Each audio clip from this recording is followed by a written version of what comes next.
This is Real Sports Talk, Rumack and the Greek, featuring Billy the Greek and Stormin Norman Rumack, brought to you by the good people at Cosa and Carpets for Life. Hey everybody, welcome to the show. I'm Stormin Norman Rumack. On my left, on the left of your phone or your computer or whatever the heck you're watching on, is none other than Billy Georgitz the Greek. And we're glad to have you with us from our newly renovated offices at home. And we're, along with our producer, Jordan LaRoche, pleased to have you with us. And, of course, we're going to talk about the NFL playoffs, and talk about the NHL, the NBA, all the usual stuff you folks want to hear about. So we'll get into that. And, of course, we've got some great sponsors we're going to talk about and show you some of their product, including our friends from Cosa. And Nikki, the king of country. So we got a pretty solid show coming away. Is that right, Billy? Let me ask you something, Norm. How you doing, folks? Nice to have you back. Feels like a lifetime until we get a chance to spend some time together, Norm. Here's what I would say. I pay you good money, do I not? Comparatively speaking, yes. You would think a man of your caliber would fix his microphone. Your microphone's cutting in and out, so I'll do the majority of the talking. Anyways, folks, for those of you tuning in for the first time, welcome aboard. For those of you that have followed us over the course of both my time with Norm and my predecessors, Claude Fagan, Joe Tilley, thanks for sticking around. We'll get into everything upside down, inside out, NFL previews, a little bit of gambling, a little bit of commentary, and then obviously, even though it's been a week, and again, given the fact that timing's everything in life, and we do the show once a week on Mondays, Damar Hamlin obviously was the top of the news stories, not only in the sports world, but basically in every landscape. Norman, you've been around for a long time. Have you ever seen anything like that in terms of a guy? I know what you will say. You will talk about Erickson at the National Soccer. Have you ever seen anything like that in your life? Well, aside from the Erickson situation, no, I've never seen it. So no, that was for everybody, obviously, especially for its peers on both teams, or his friends on Buffalo and his peers elsewhere in the NFL. It was pretty frightening because they could see themselves, God forbid, in a similar situation, and just none of us are medical experts or physiologists, so I don't know, was it a hit he took? Something genetically he was inclined. It doesn't really matter. The main thing is, thank God, the paramedics in Cincinnati were able to work on him right away and keep his heart going, keep his breathing going. And then finally, they got him to the hospital, and now at least he's able to talk and sit up in his bed. And I don't know if his recovery will include an opportunity to play football, but thank God he's alive. That's the main thing. But yeah, it was frightening for everybody and sickening for everybody watching it. Do you have any problem with the game being canceled? No, absolutely not. There's no, we're all watching it, and there's no way you could tell that Bills were considering it. Forget which one. One of their players was speaking to the team. Or the NFL has, according to the guys doing the broadcast, and said, okay, take a 5-minute break and then we'll resume. And the Bills clearly they're not ready. They didn't want to. And good for their coach for saying, you know what, fellas, let's call it a night. I don't think the Bengals disagreed. And it was the right call to make on that night, in that situation. Hamlin's life was the only thing that mattered to his teammates and probably the rest of the NFL players. I'm sure if you asked anyone, and probably fans everywhere, they all agreed under those circumstances, canceling the game was the right thing to do. All right, good. Okay, it's one thing, and you know what? I'm inclined to agree with you, even though, again, I've never seen a game in any sport. Like you watch, like you go as far back, like you think about deaths in competitive circles, and again, I'm thinking about the first thing that comes to mind is the Owen Hart dying in the St. Louis Arena, even though it's wrestling. It's not really a quote unquote a sport. The show went on. You think about some NASCAR events historically, Dale Earnhardt. You think about Erickson. You've never seen a sports game canceled. So again, there's a first for everything. And again, I believe personally, I'm gonna get in trouble here. I'm gonna get in trouble. But all right, cancel the game, fine. Not that I had any money on Cincinnati and there was nothing like that. All right, cancel the game. But no way in damn hell should that game not be rescheduled at some time, especially when DeMar Hamlin comes through. You see him on social media sending out posts. At that point in time, that game's got to be rescheduled. You just can't award Kansas City. I know the neutral field. You just can't award Kansas City the top seed and the bye. You just can't do that. That game has to be rescheduled at some point in time. I know it's difficult given the constraints of the schedule, but giving Kansas City the first round bye is for me. There's got to be a better solution. And then people were talking about playing the wild card, having Cincinnati and Buffalo play next week, and then play. There were opportunities and options to have that game played. It needed to be rescheduled. Yeah, on that point, I'll agree with you. The game, once it was clear that Hamlin was going to be, compared to where he was, okay, and he's making a recovery and he's safe, so to speak, then, yeah, I think in retrospect it would have been. Now, I don't know, to fit everything in, Billy, would they have had to push back anything else in terms of the playoffs? I doubt highly they'd ever push back the Super Bowl. That'd be impossible. But would everything else still follow the proper schedule? Absolutely. There's a week between the Super Bowl. There's 2 weeks between the AFC, NFC championships and the Super Bowl. Use the off week again. 2 weeks to build up a Super Bowl is a little monotonous.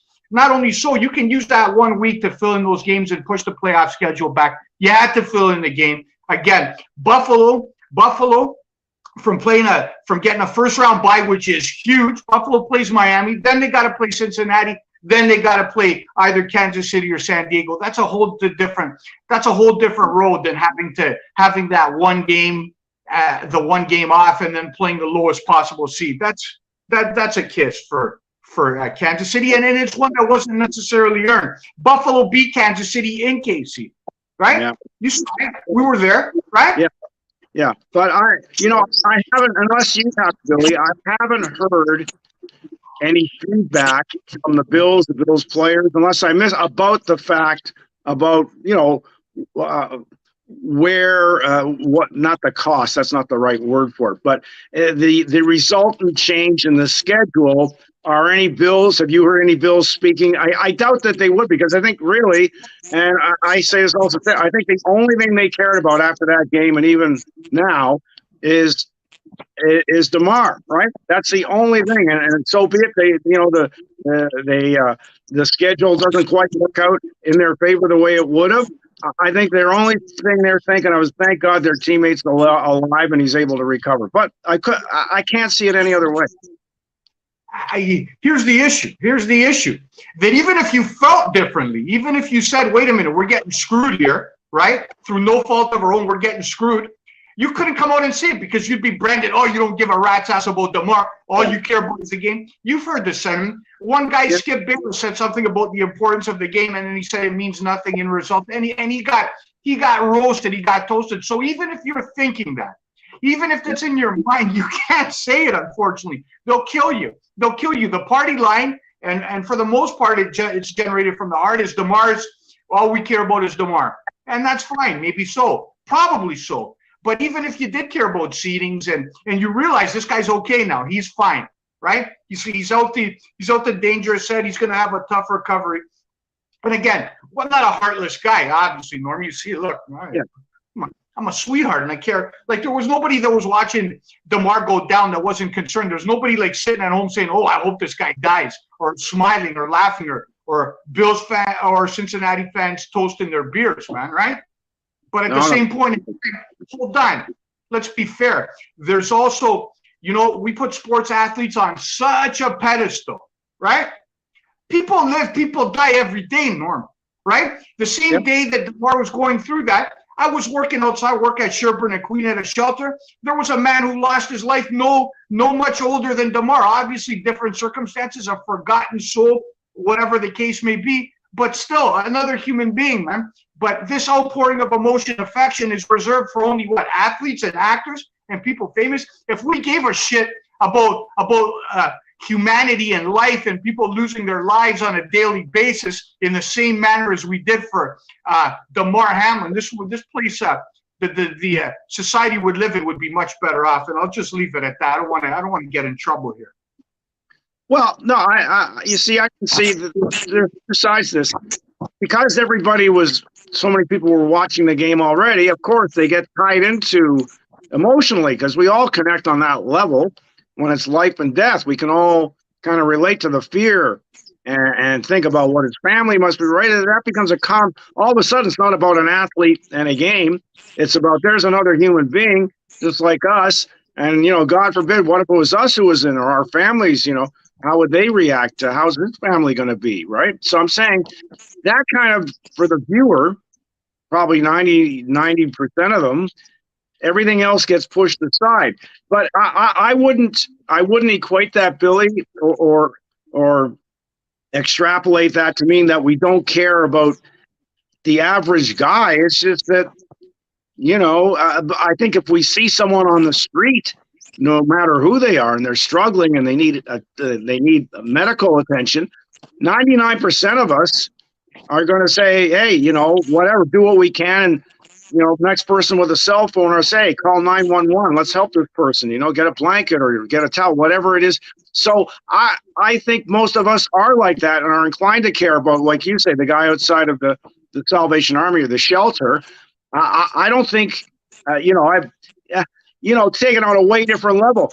We laughed about it at the time. 6 months ago when I tripped, on the sidewalk and I was carrying a cup of tea, my cell phone, I tripped, but there's some school kids crossing the street with me, and some older people said, hey, you okay? I'm just saying, strangers ordinarily wouldn't talk to me. So I'm just saying, I think most people do care about the average guy, so to speak. Whoa. But here's the difference, pal.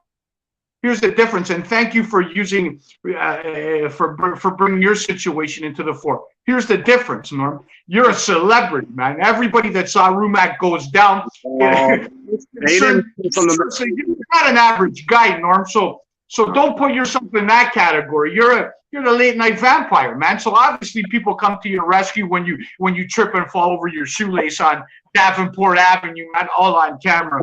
Anyways, yeah, bottom line is looking different, Marty Roberts. Nice to have you on board. One day, me and Norm are going to welcome you in the show once it gets closer to baseball season. We'll be at the bottom line on a part-time basis. We're going to be there maybe once or twice a month.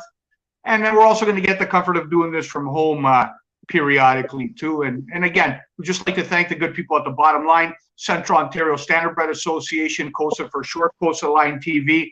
They do great stuff over there. Great people. We're going to be immersed in the harness industry coming up. We're going to be doing something live from Mohawk Woodbine in the future, and continue to incorporate them as part of what we do. And of course, this is not possible, Rumack. That big salary that you're pulling home is not possible without the King of Carpets, Nicky Bohr. So with that said, enjoy this week's COSA Classic. We're going to be back on the other side talking about them Dallas Cowboys. Norm.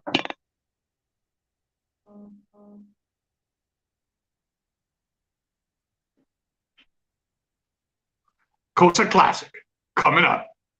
Producer Jordan, a little bit on.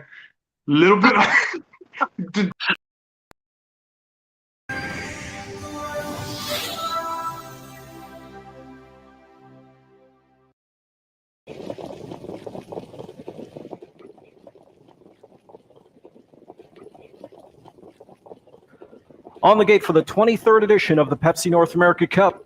Here they come. And they're off. And from the outside, the first call will go to long shot, Impeccable. And off stride of the start went Doonbeg. Doonbeg has made a costly break getting away from the gate, and Impeccable has jumped it off. Impeccable is off stride. It's the juvenile champ, Jeremy's Jet on the point early here for Macdonell. Dropping right there into the pocket spot from second is long shot Fox Valley Tribal. Off the wings from third as they move into the first turn is Dave Panlone, and Western Ace gets spotted up in fourth. Impeccable landed back on the pace. Then it's back to Feel and Frisky. Caught in traffic in the early going is Total Truth, and they were at the quarter in 26 1/5 seconds. Jeremy's Jet is up front for Macdonell by 2 lengths. In the pocket spot, Fox Valley Tribal second. Western Ace on the outside is third. And Dave Panlone is trapped in from fourth. Cover on the outside, fifth now, enjoyed by Feel and Frisky for Campbell. Total Truth is third over from in sixth. Seventh and on the outside is Perfect Union. Then it's back to Impeccable, followed by Bono Bess and Doonbeg Trails, half a mile, 54 and 2/5 seconds. Jeremy's Jet trying to take it all the way. Up on the outside, second, the thorn in his side is the Woodrow Wilson champ, Western Ace, right up alongside and threatening now for Sears. Outside with cover, parked all the way, but with the helmet to follow is Feel and Frisky for Campbell. In at the rail from fourth as they round the turn, the long shot, Fox Valley Tribal. Pierce is right there, third over now, ready to tip out off cover with Total Truth. Perfect Union made a third quarter break. Three-quarter time in 1:21 and 2/5, and it's Jeremy's Jet and McDonnell opening up by 2 coming off the final turn. Fox Valley Tribal looking for a colossal upset. Campbell flips the switch on Feel and Frisky, and on the far outside, here comes Ron Pierce about to tell the truth, the whole truth, and nothing but the truth with Total Truth on the outside. Cup number 23, Ron Pierce and Total Truth get it done. Feel and Frisky was second. Third best in there was Fox Valley Tribal, and they are home in 1:49 and 1/5. By now, you know the name COSA TV, an industry leader producing unique, high-quality digital content promoting harness racing in Ontario. Features, virtual programming, live events, and more. COSA TV has it covered. Follow our social media channels and be sure to subscribe to our YouTube page to view the latest content. And if you're looking to bet your favorite Ontario track, check out hpibet.com. COSA TV, taking Ontario racing global. Welcome to Carpets for Life. For over 30 years, we have been servicing both residential and commercial clients in the sales and installation of custom stair runners on wall-to-wall areas. Our team prides itself in honesty with a regard of professionalism and customer satisfaction. Our many testimonials and continuous referrals is a testament of the quality of workmanship we provide. We strive to ensure a happy customer is a Carpets for Life customer.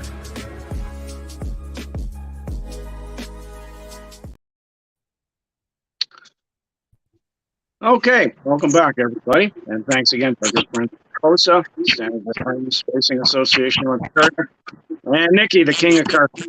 Great sponsors. We're thrilled to have them. Okay, so now we're going to talk about some. Hold on. Yeah. Let me get a word in for once here, man. It's my show, right? Look. Man, I'm terrible. Let me get a quick thing on one individual from Woodbine Mohawk. For those of you that love your harness race or sports in general, give a quick story before we get moving here, and I tell you why the Cowboys are in big trouble. Kenny Middleton, the announcer, you heard him there, the truth, the whole truth, and nothing but the truth. Kenny Middleton, Bruins fan, whatever the case is, one of the best human beings I've ever met in my life. I didn't know Kenny Middleton, right? I bet the odd harness race or the odd pit fight. I sent Kenny Middleton a message on Messenger some years back without even knowing him, and he answered me 30 seconds later. Who does that, man? Who does that? One of the best guys in the industry, one of the best human beings, and just so accessible. All these harness guys are so accessible, right?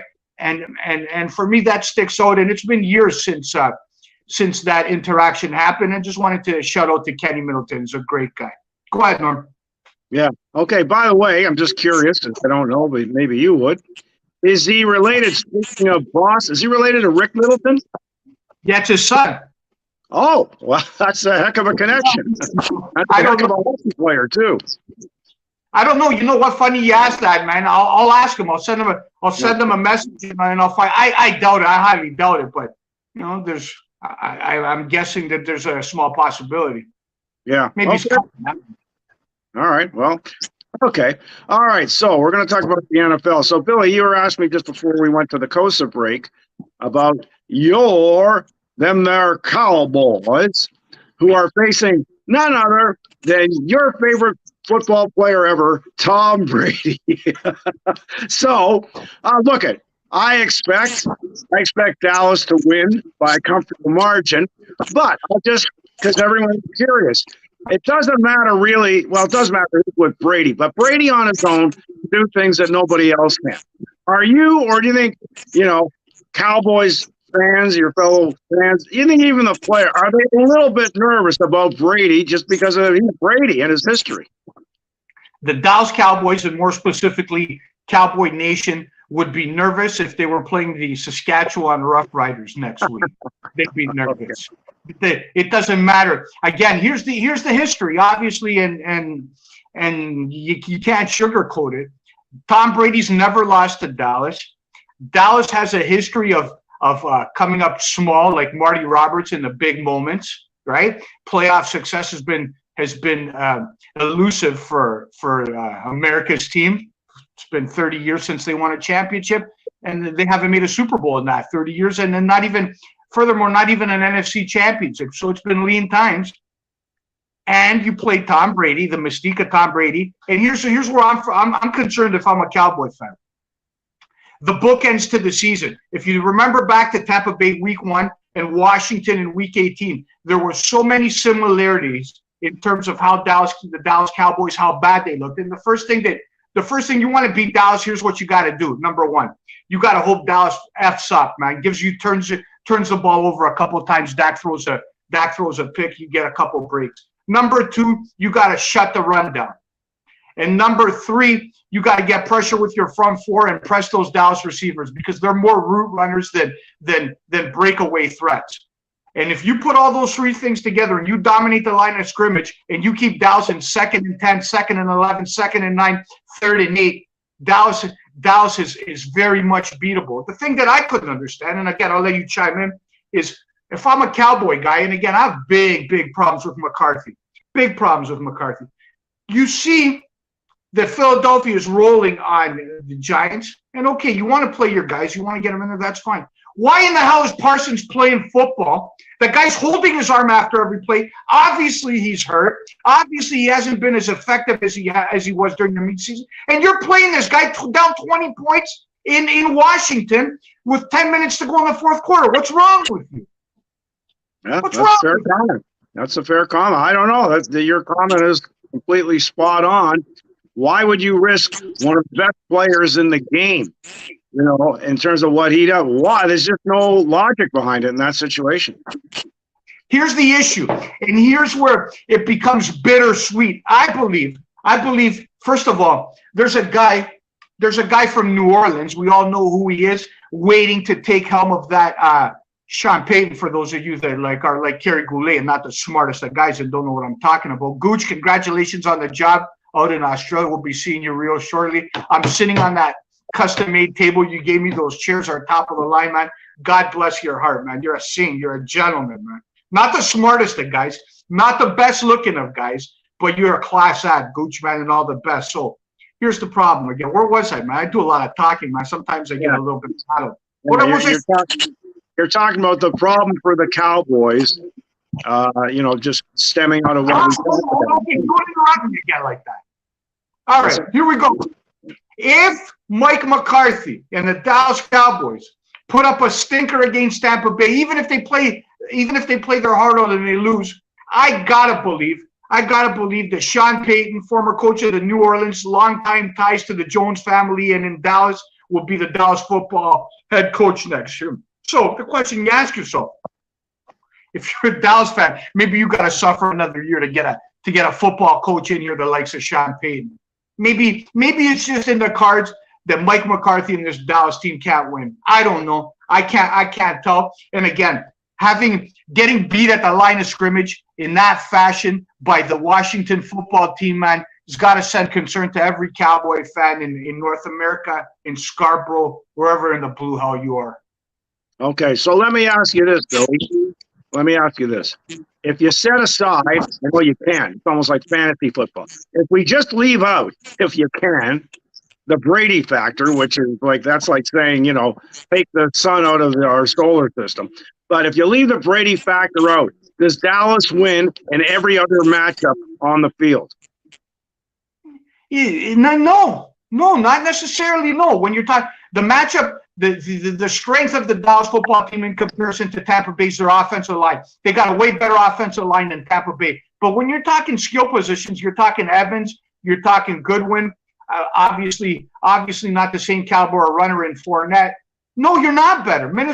Tampa Bay has bullets to fire, but the problem with Tampa Bay is the offensive line. Can they keep Brady clean for the throws down the field to take time to progress, right? And Brady, gets rid of the ball very quickly. Can the Tampa Bay offensive line hold up? And again, if Tampa Bay wins the line of scrimmage on both ends of the ball, and you see Dallas and you see Dallas 2nd and 8, 2nd and 7, 2nd and 9, that's not Dallas football. Dallas football is 2nd and 3, where you gotta honor everything, right? And that's the issue. Can the Dallas Cowboys run the football against Vita Vea, against some of the guys in the Tampa Bay front four? Because sure as hell they couldn't run it against the football club, the Commandos. But again, even though the Commandos not in the playoffs, Norman Rumack, pay attention, it's good stuff. They got one of the best front fours in football and can shut down the run, and they did so. So that's the recipe to win in football, Norm, and it's been the recipe for 100 years. Win the line of scrimmage, and you have an 80% chance to win the game. Okay. All right. Is there any reason from today's point of view, we've seen just occasional signs of Brady being, that age. Not often, but, the odd game, he's not quite the same Tom Brady, but no one's going to think that in Dallas. Like you said, none of the Cowboys players are going to think that until they see it, or if they see it, and they may not. But is there, from your point of view, is there somewhat minuscule or more than minuscule drop-off in Brady this year, considering his advanced age and how great he's always been? Look, there obviously you can't be as good at 45 as you were at 30. Barry Bonds aside, you can't be as good. Here's the issue, and it's not really throw age out the door. Here's the issue, man. Can you protect your quarterback? Obviously, Brady's not the most fleet of foot. So even though he's got quick feet in the pocket, he's not the fleet of foot. Can you keep Brady clean? I don't give a rat's ass what quarterback you have. If you put continuous pressure on him with 4 guys, it's going to be a long, long day. But if Brady gets to sit back in that pocket, cherry pick, and he's got 3, 4, 5 seconds, then Dallas is in trouble. Any team is in trouble. Can you get pressure on the guy? Simple. And the same goes to Tampa Bay. Can you get pressure on Dak Prescott? Right? Well, football games are won that way. And again, in my estimation, the biggest disparity in this matchup is the Dallas healthy front four against Tampa Bay's O-line. I think if you get to Brady and you make him uncomfortable, then it could be a long day for Tampa Bay. Okay, let's switch over to Buffalo, Miami. Now, look, I expect Buffalo to win, and as far as I know, correct me if I'm wrong, Tua is not going to be able to play in this game, or he is going to be able to play? I'd be very surprised if I saw Tua Tagovailoa. Well, pronounce his last name. You can pronounce mine. Try his. No, this is much easier. But anyway, no. But seriously, is he expected to play, or is he not expected to play? If you're asking me, and again, he's still in concussion protocol. He suffered 3 concussions this year. Obviously, Miami came under great fire by putting him back in the Cincinnati game. So, for a doctor to sign off and let him play, they got to be 1,000% secure that he'll be okay. Because if it's a 4th concussion and you let the guy go play, that's going to look terrible not only for the NFL, that's going to look terrible for the Miami Dolphins. That's going to look terrible for everybody concerned, including Tua's health moving forward. So I don't see how you can be secure enough to give this guy the green light after 3 this year and going into a 4th. Man, who's going to do this? Which doctor's going to have the jam to sign off and say Tua's okay to play? I don't think you're going to find a doctor. I don't think you find a doctor in North America willing to risk his reputation and put the lawsuits to let that guy. I wouldn't expect him to play. If he does again, man, 3 concussions in a year, Norm. You know what it's like. I mean, if I slap you around for 3 weeks in a row, it's tough for you to put on a brave face and come back up here and face me face to face. You're lucky, that we're doing this remotely, man, because I see you've toughened up a little bit. You've become more aggressive. I saw you when you were with me face to face, man. You were like a little mouse. Go ahead. Little mouse? What kind of insult is that? All right. Okay. So, talking about quarterbacks, occasionally this year, Billy, even this past week. Josh Allen has shown some inconsistencies as well. But I don't know, am I being too harsh on him? Because, I mean, no quarterback is perfect every game, every quarter, every match. Is there some areas where you think Miami's going to try and, if they can, like, how do you get Josh Allen off his game, aside from the obvious pressuring him? But that aside, what else might throw Josh Allen off? There's only one way. There's only one way you can control Josh Allen if you're the Miami Dolphins, and that's keep him on the bench and run the football, shorten the game, make it a game in the teens and low 20s. You can't go back and forth with Buffalo and play in the 30s, right? You can't give Buffalo multiple possessions. So how do you do that? You got to Mostert, whoever else you got back there. You got to run the football. You got to go on elongated drives, 6 and 7 minute drives where you're running the ball. And that also happens to be, by no coincidence, Buffalo's weakness is their front four and ability to stop the run. So if I'm Miami, man, I'm trying to be in that football game in the fourth quarter, maybe down 17-13, 21-17. I'm trying to shorten that game. That's what I'm trying to do. Okay. All right. So without Tua, and Tua's had some games too where you're like, what was it? He threw 3 or 4 picks before he got hurt 2 weeks ago. But that aside, without Tua, what kind of a chance does Miami have? I don't know. The same chance you got to be hired on at doing the 6 o'clock hour at the Fan. Well, that was slim to none, and that was always going to be slim to none. All right. I'll tell you that even if you have Teddy Bridgewater, broken pinky, questionable, that it doesn't matter if Dan Marino comes out of retirement and plays this game.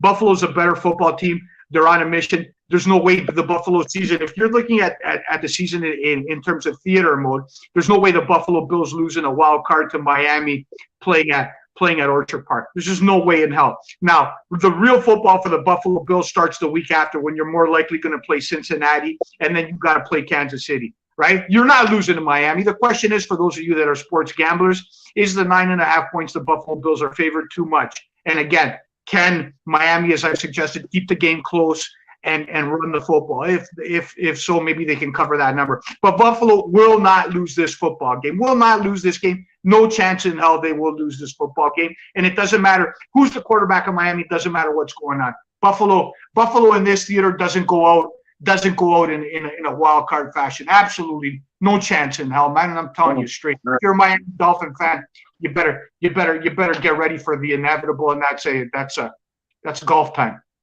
Okay. No. So let's. I want to talk about Jacksonville before. Just one more question on Buffalo. So let's jump ahead to assuming Buffalo, Cincinnati. Last year, Cincinnati, the problem with Burrows was getting sacked like more than any other quarterback in the NFL. Ridiculous numbers.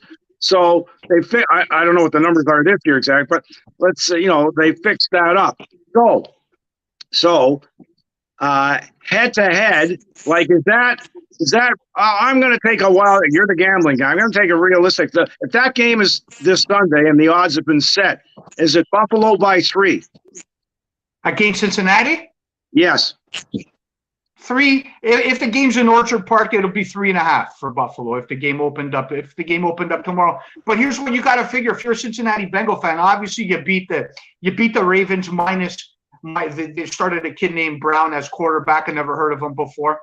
It's hard to beat the same team, the John Harbaugh-led Ravens twice in a row, especially if Lamar comes back. If I'm Cincinnati, I'm on upset alert, because for me, I got a sneaking suspicion Lamar's going to show up and the Ravens are going to show up next week and knock Cincinnati out of the playoffs. That's my first take on the game, but obviously that's contingent on Lamar Jackson being healthy and coming to play football next week. It's hard to beat the same team twice, Norm, in back-to-back weeks. The Ravens are not chopped liver here. No, that's true. All right. So, this year, there's always a Cinderella. And certainly this year, Billy, it's got to be the Jacksonville Jaguars, considering especially the way they started the season. And they're playing at home. So, yeah, okay, I'm holding. How's my hair? Slick as always, Billy. Okay, Slick that's more important than what you got to say. But go ahead, finish your thought, man. You almost put me to sleep. Come on, hurry up. We got 20 minutes. We got to talk about God's team on the road to the Stanley Cup. Come on, let's go. What do you want to know? What do you want to know from the legend? What do I know from the legend? Okay, so Jacksonville playing at home. It's a great comeback turnaround story for them. With this one against the Chargers, as much as the Chargers are a danger to maybe get to the Super Bowl, could this one be the upset alert of this year's NFL playoffs? It can't be. No, Norm, it can't be an upset because the game's a pickup. San Diego's a 1-point favorite. So when you're talking about upset, if Vegas tells you the game is down the middle, it's down the middle, man. That's just the way it is. So without no clear-cut favorite, the biggest upset would be hypothetically Seattle beating San Francisco. Now you're talking. Or as I mentioned, the Ravens in Cincinnati would be upsets. Everything else is on the table. Even Dallas is only 3-point favorites against Tampa Bay. So that lets you know that tells you all you need to know about the football. Well, let's in a fantasy world. I'll ask you because you've done so well against all these Vegas guys, right? For the most part, picking against the spread. But I'll ask you, if Billy Georgiatsakis was setting the odds, specifically Jaguars hosting the Chargers, would you set it as a 1-point pick'em, or would you have a little bit more of a spread one way or the other? I'd have if I'm setting that game and I want action, I'm making the Chargers 3-point favorites in Jacksonville, right? And I think the number being set at a pick'em and climbing up to 1.5 for the Chargers might go up to 2.5, and it might even end up at 3 by game time. I think the Chargers are the play. I think the Chargers are the better team. And again, Jacksonville was lucky enough to beat Tennessee through a kind of hey, get out of there, man. This dog looking to piss. Anytime I'm on there, we're looking to piss. Jesus Christ. If you're God, stop distracting me. What was I saying? Yeah, talking about short-term memory, man. I'm losing my mind, man. Have hope for me. Jacksonville got in through a forced fumble late in the fourth quarter to secure their division berth, right? So again, it's been a nice story. But San Diego's somewhere else. San Diego's got, by far, in my estimation, the better quarterback, the better group of receivers, more talent on both sides of the ball. San Diego wins that game, and they win it relatively easily. I'd say anywhere from 37-17 to 37-20, 24, somewhere in that neighborhood. If you're betting that game, take San Diego in the over. You should be in good shape. And if you're also looking to make money, you might consider taking the Baltimore Ravens on the money line. You're going to get a good number there too. Okay, so here's another. I'll just throw you another potential, not matchup this week, but down the road maybe matchup. If right now as things stand, Billy, if Dallas, talk about going back in time, be a rematch from I guess the 80s. If Dallas was to match up with San Francisco as they are right now as we speak, how do you see that game going? Again, if you asked me about 30 hours ago, prior to watching that fiasco in Washington, I'd say flip a quarter. After watching Dallas get dominated in that fashion, the only hope that I can have is they weren't up for the game week 18. It's just one of those Sundays, right? Because having seen that, you can't unsee it. You played your starters, you played everybody, and you got dominated on both sides of the ball physically. And if the Washington football team's dominating you, what's San Francisco going to do to you? But that's not how football works. Every Sunday's a new movie. It's a new entity. So, again, if that were to be the case, then the question for me again would be, can you make that Purdy kid in San Francisco uncomfortable? Can you get to him? Can you rush him? Can you speed up his decision-making process? That's the only way you're going to win in the NFL is the ability to rush 4 guys, get to the quarterback, drop 7 into coverage. That's the recipe for all winning football teams. And Dallas has the personnel to do that. But again, are they healthy? Can they summon? Can they play their best football? When historically, come playoff time, that's when they played their worst. Okay. All right. And I'll just ask you because before we move on, I'll just ask you about them because they're not playing this week. But in terms of Kansas City, okay, we'll skip ahead a little bit, so to speak. If it is going to be Buffalo, Kansas City, are you still sticking with Buffalo to prevail? That's it, Norman. Yeah. That's a long way from now. A lot can happen in that time. I can't tell you what's going to happen in 3 weeks. I can barely tell you what is going to happen in 3 minutes. Ask me next week or the week after. Here's what I will tell you. The Kansas City has not exactly been a juggernaut in rolling into the playoffs. You beat Houston in overtime. You snuck out a win against Denver. This is not the Kansas City juggernaut team that's head and shoulders above the competition in the AFC, not only in the AFC West, but in the AFC in general. And again, here's the one problem that I would have if I'm a Buffalo Bills football fan if I can have one wish other than DeMar Hamlin being healthy, it would be somehow Von Miller's knee magically and surgically replaced to play playoff football. That's what they brought him for, and he's going to be missed greatly because when you're taking a look at this Bills team, it's the exact same club that lost last year to Kansas City. Von Miller was supposed to be the difference maker, and for the first half of the season he was. Big injury, big injury, and ultimately that might prove to be the Bills' downfall in the pursuit to get to Lombardi, right? A guy like that, Norm, obviously, a guy that has the ability to be the best player on the field. Guys like that are rare guys. There are a handful of guys that can be the best player on the field any given Sunday, and Von Miller's one of them, and he's greatly missed from that Buffalo football team. I'll tell you that. Okay. All right. Well, I guess we're going to find out soon enough, like in a few weeks. You're asking me a lot of questions, Norm Rumack.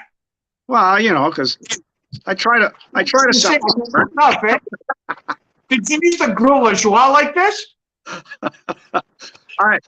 Well, this none other than my great friend Jimmy Devil Adams. That's how he used to grill like that. All right. Anyways, I'm Stormin Rumack on your left, and on the right wing there is none other than Billy. Billy, what are you checking out in the mirror there? Is that your eyebrows or something else? What's that?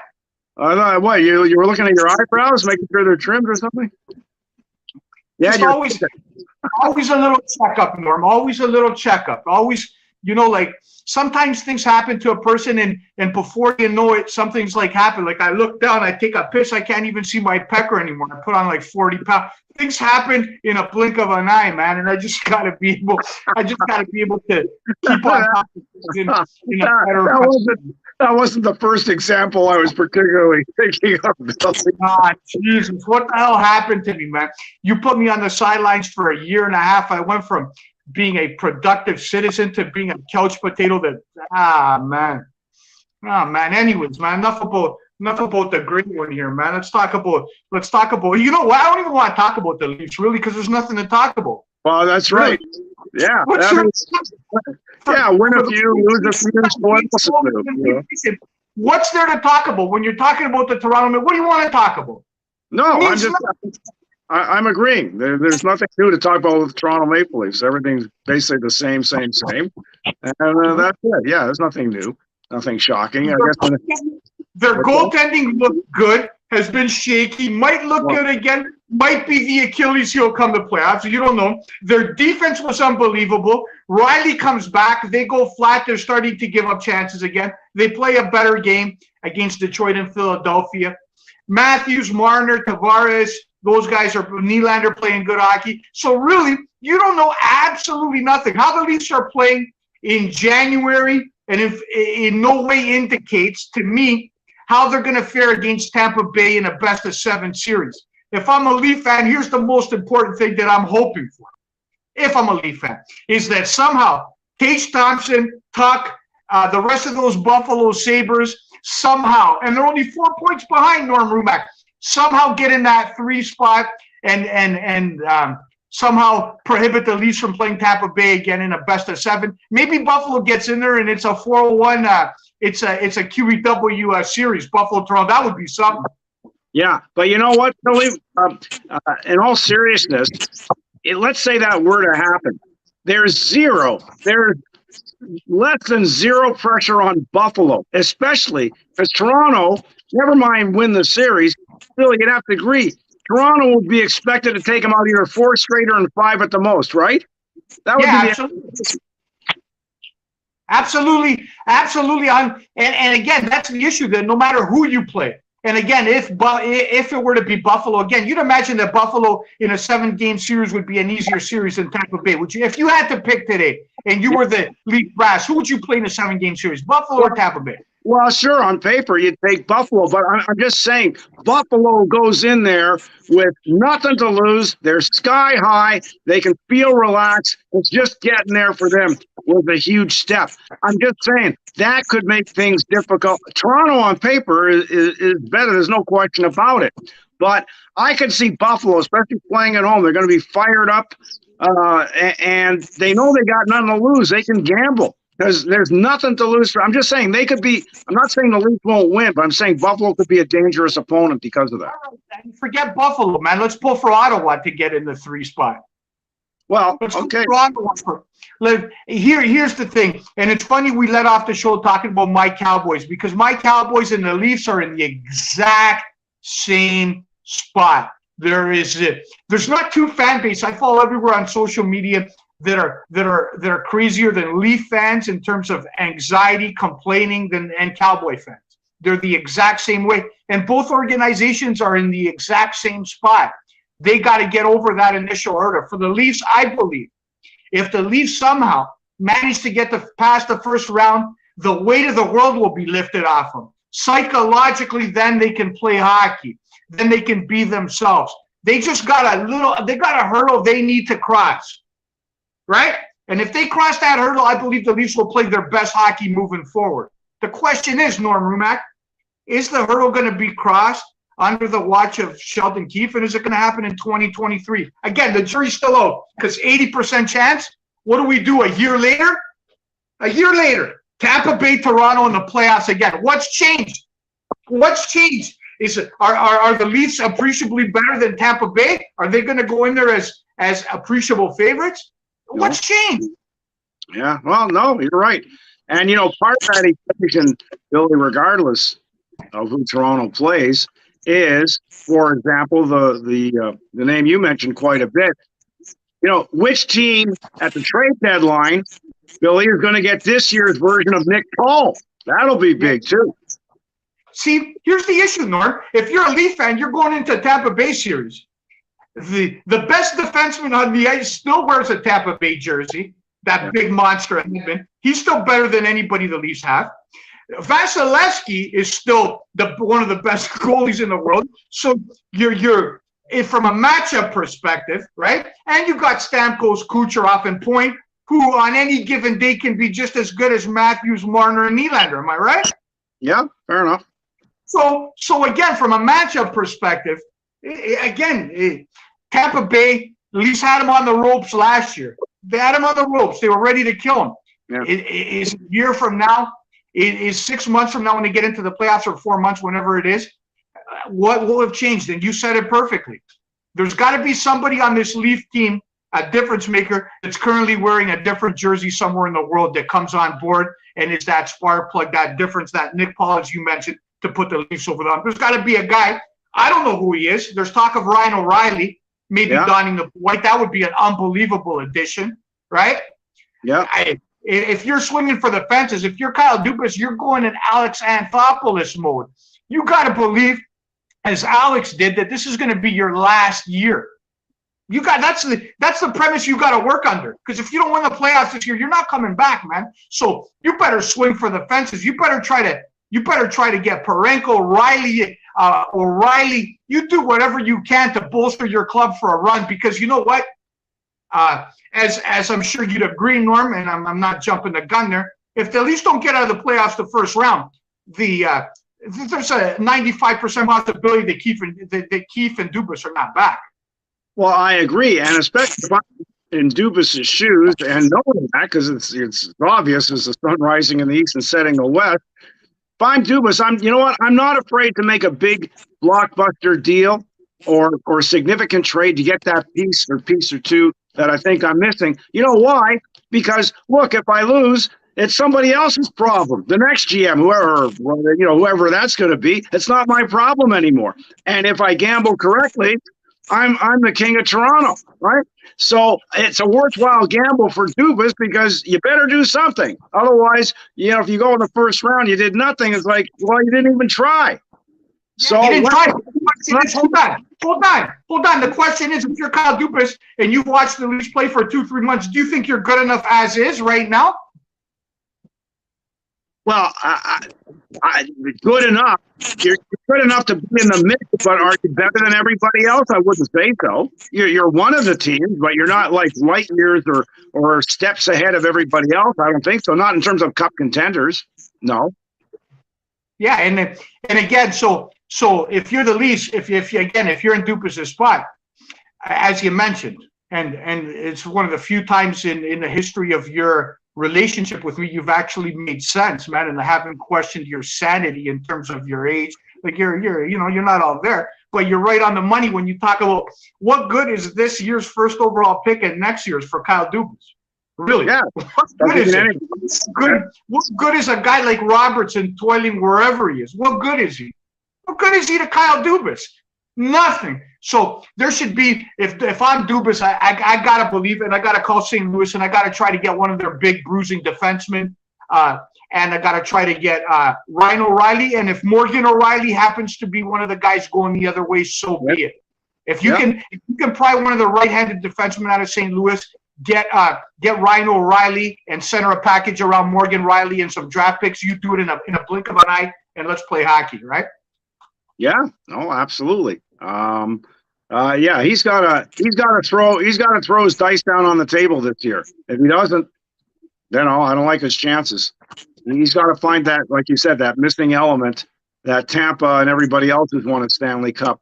Always in the Red Wings in their day managed to find that extra player who gave them what they needed. It wasn't always, by the way, first line or first pairing. Sometimes it was a second, third line player. That's happened with a lot of clubs, and that's who they got to, the so-called, as we said, Nick Paul. That's what they got to figure out. That's what Dubas has to figure out, and he has to get it right this year. If he sits just comfortably, no, I'm not playing any cards at the trade deadline. They're in the mix, but they're not a favorite. They could beat Tampa Bay. They could lose to Tampa Bay. So in essence, when we talk about that missing piece and what components are missing, obviously a lot of Leaf fans look towards the blue line, a more physical component. The other thing that you've mentioned, I've heard you mention through our time together, is that experience, that veteran leadership, that Stanley Cup experience, playoffs, and one of the things that's been missing in terms of the Toronto roster construct. So if you put those things together, who better to acquire than Ryan O'Reilly if he's available and you can swing the deal? Who's better? You can move Tavares to a wing. He can be your second line center, can play anywhere on the ice, and as honest as the day is long, Stanley Cup champion, Conn Smythe winner. Who would be a better hypothetical addition than Ryan O'Reilly? Well, I'm not talking so much in terms of skills, different players, different positions, but in terms of experience, playoff smarts, how about we look to our friends in the Windy City? I don't even get close, but Taves and Kane, I mean, those Stanley Cups, you don't know what those guys did. Either one, but it's in terms of leadership, how about Jonathan Taves?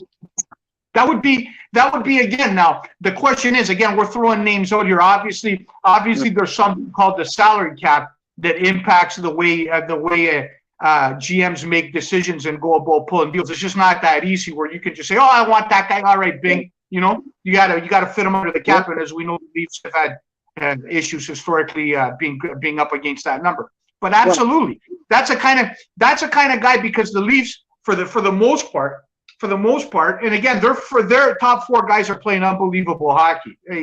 Even Nylander, and I've said it, and it pains me to say, he's played unbelievable. Tavares is playing his best hockey other than his first year in Leafland this year. So again, I would say you got a shot to increase your chances. You got to be proactive at the deadline and bring in a couple guys.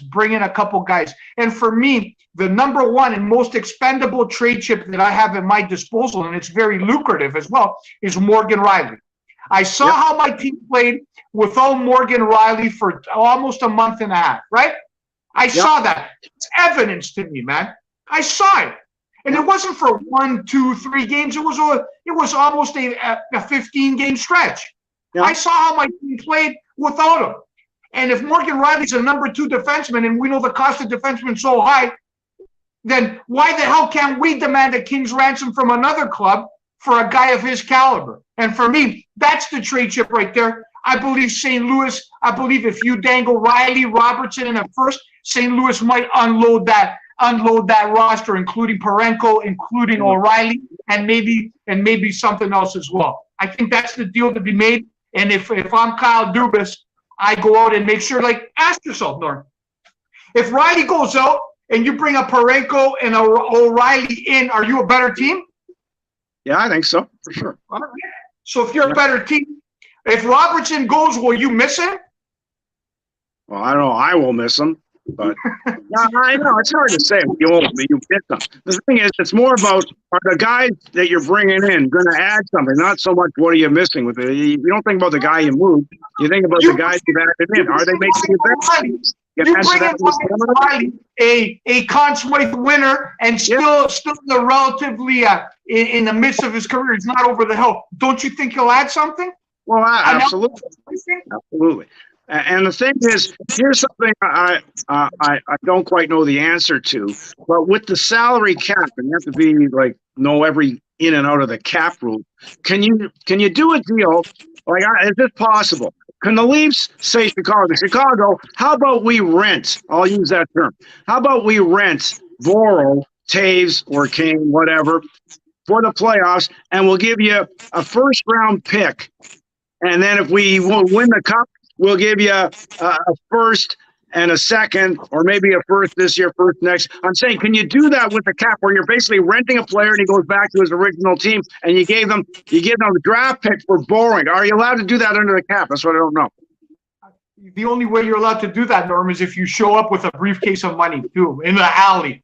Yeah. In the alley on Bay Street at 12 o'clock with a briefcase of money, you might get away with it. One of my buddies, Jim Iliopoulos, chimed in and said Morgan's contract is of the no-trade variety, which obviously complicates things. So Riley would have to be on board for this proposed scenario. And the question again, and I was concerned when Riley went down. We've got a few minutes to go. We'll touch on the TCU Georgia championship that's going to be going on in a few minutes. So Jordan, we might stay on 5 minutes later and give you a pick there.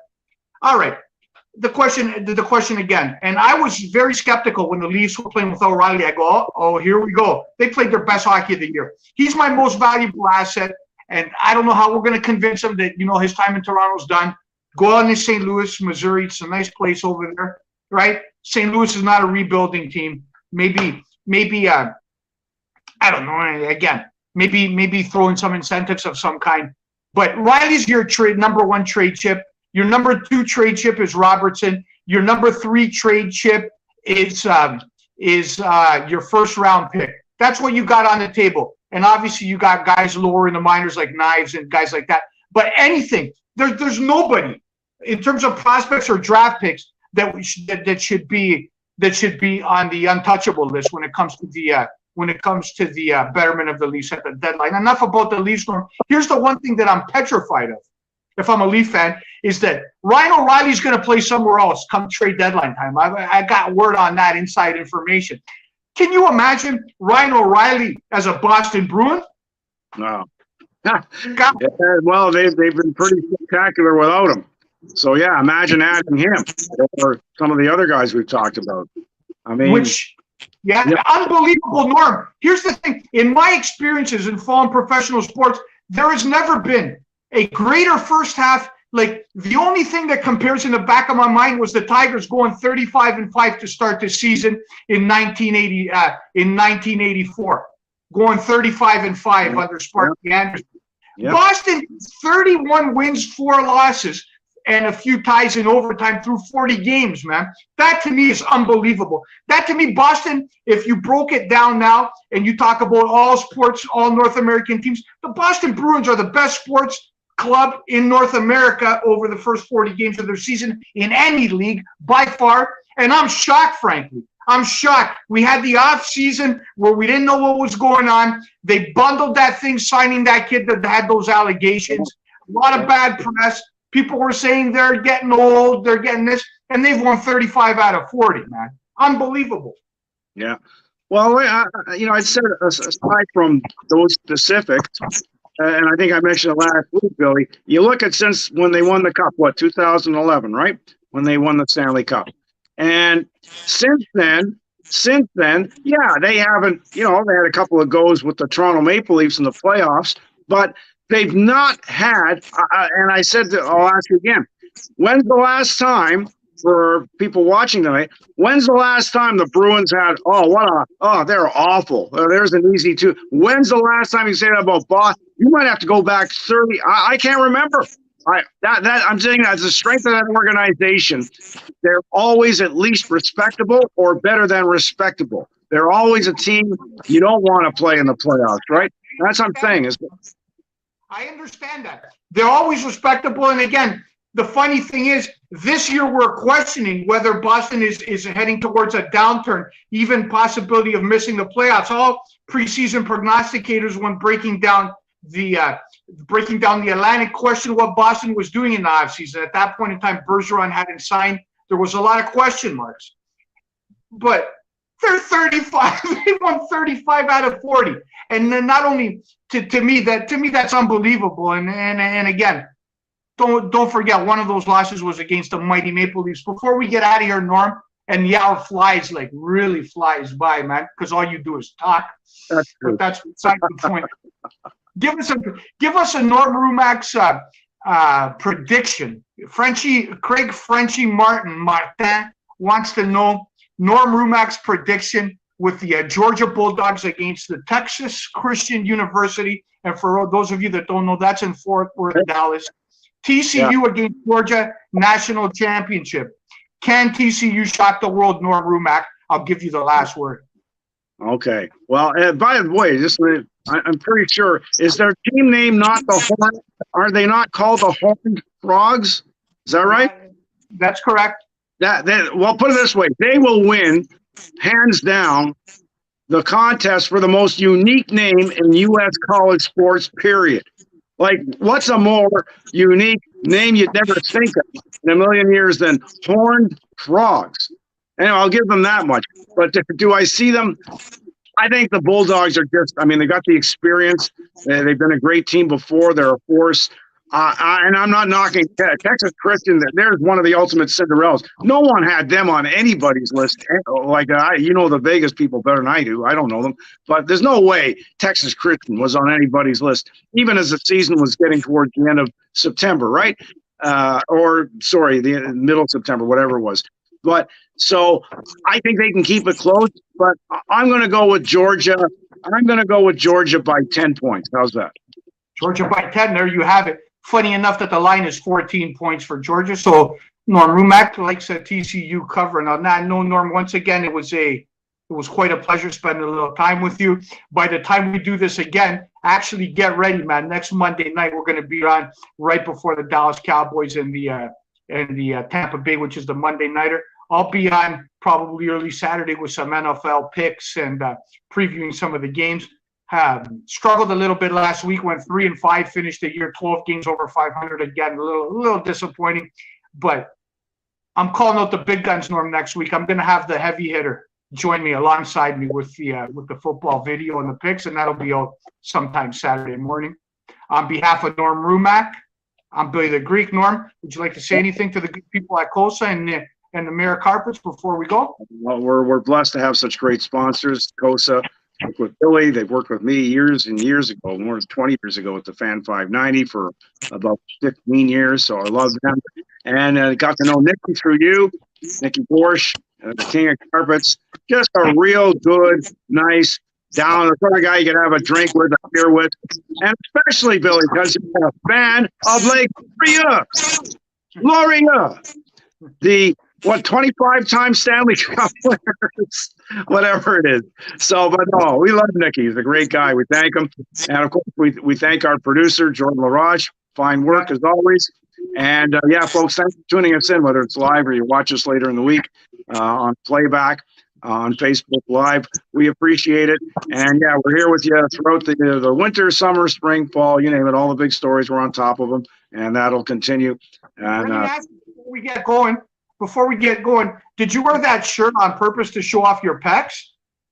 well, I couldn't tell on my small screen if the pecs were showing, but Bill, I didn't want you to think I was letting down my guard any, on my workouts and on my peanut butter consumption. You